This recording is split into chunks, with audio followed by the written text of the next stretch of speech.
दोपहर हुआ, शाम हुई, पर दर्द ने मुझ पर ऐसा प्रेम दिखाया कि हटने का नाम दूर।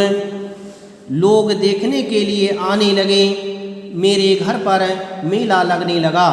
लेखक कहता है कि दोपहर से शाम हो गई, परंतु दर्द हटने का नाम नहीं ले रहा था। दर्द कम नहीं हो रहा था।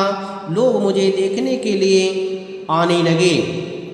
लोगों के आने से ऐसा लग रहा था कि जैसे घर में मेला लग गया हो। ऐसे ऐसे लोग आए कि कहाँ तक लिखूं। हाँ, एक विशेषता थी, जो आता एक न एक नुस्खा अपने साथ लेता आता था।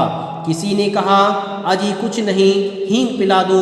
किसी ने कहा चूना खिला दो। खाने के लिए सिवा जूते के और कोई चीज़ बाकी नहीं रह गई जिसे लोगों ने ना बताया हो। लेखक कहता है कि मुझे देखने के लिए अजीब अजीब से लोग आ रहे थे। उनके विषय में अधिक लिख पाना बहुत ही मुश्किल है, परंतु हाँ इतना मैं बताता हूँ कि जो भी आता था अपने साथ एक देसी नुस्खा लेकर के आता था। कोई किसी तरह से कहता, कोई किसी तरह से कहता था। इस तरह से सिवा जूते खाने के अलावा और कुछ भी उन्होंने खाने के लिए नहीं छोड़ा। सबके लिए बता दिया कि ये खिला दीजिए जिससे दर्द कम हो जाएगा।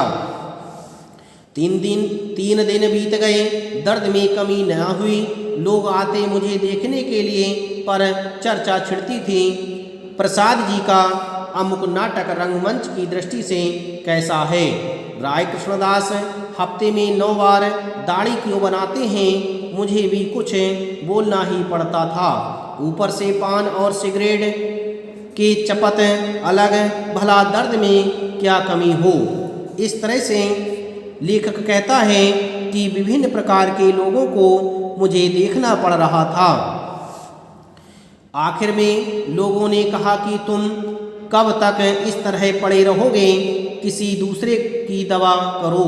लोगों की सलाह से डॉक्टर चूहानाथ कातर जी को बुलाने की सलाह हुई। आप लोग डॉक्टर साहब का नाम सुनकर हंसेंगे, पर यह मेरा दोष नहीं है, उनके माँ बाप का दोष है। लेखक कहता है कि ऐसे डॉक्टर साहब को बुलाया गया जिसके नाम से ही आपको हंसी आ जाएगी। डॉक्टर साहब का नाम था चूहानाथ, परंतु यह उनके माँ बाप ने उनका नाम रखा था। यदि मुझे उनका नाम रखना होता तो अवश्य ही कोई साहित्यिक नाम रखता। वे यथानाम तथा गुण थे। आपकी फीस 8 रुपये थी, डॉक्टर साहब की फीस 8 रुपये थी और मोटर का 1 रुपया अलग। आप लंदन के FRCS थे। इस तरह से डॉक्टर साहब की फीस 8 रुपया थी और मोटर का 1 रुपया अलग लेते थे।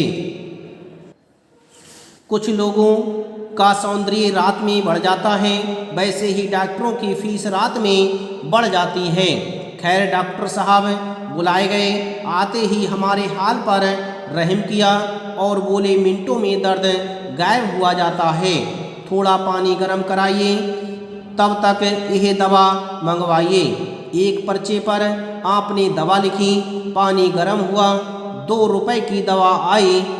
डॉक्टर बाबू ने तुरंत एक छोटी सी पिचकारी निकाली, उसमें एक लंबी सी सुई लगाई, पिचकारी में दवा भरी और मेरे पेट में वह सुई कोंच कर दवा डाली।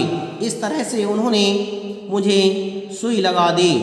डॉक्टर साहब कुछ कहकर और मुझे सांत्वना देकर चले गए। उसके बाद मुझे नींद आ गई और मैं सो गया। मेरी नींद कब खुली कह नहीं सकता, पर दर्द में कमी हो चली थी और दूसरे दिन प्रातःकाल पीड़ा रफू चक्कर हो गई थी। लेखक कहता है कि इस तरह से मेरा दर्द कम हो गया और धीरे धीरे मेरा दर्द समाप्त हो गया।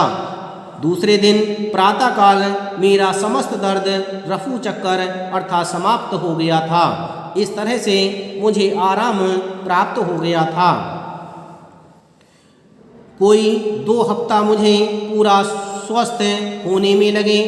बराबर डॉक्टर चूनानाथ कातर जी की दवा पीता रहा। 18 आने की शीशी प्रतिदिन आती रही। दवा के स्वाद का क्या कहना, शायद मुर्दे के मुख में डाल दी जाए तो तिलमिला उठे। इस तरह से मैं उस दवा को पी कर के धीरे धीरे स्वस्थ होता चला जा रहा था।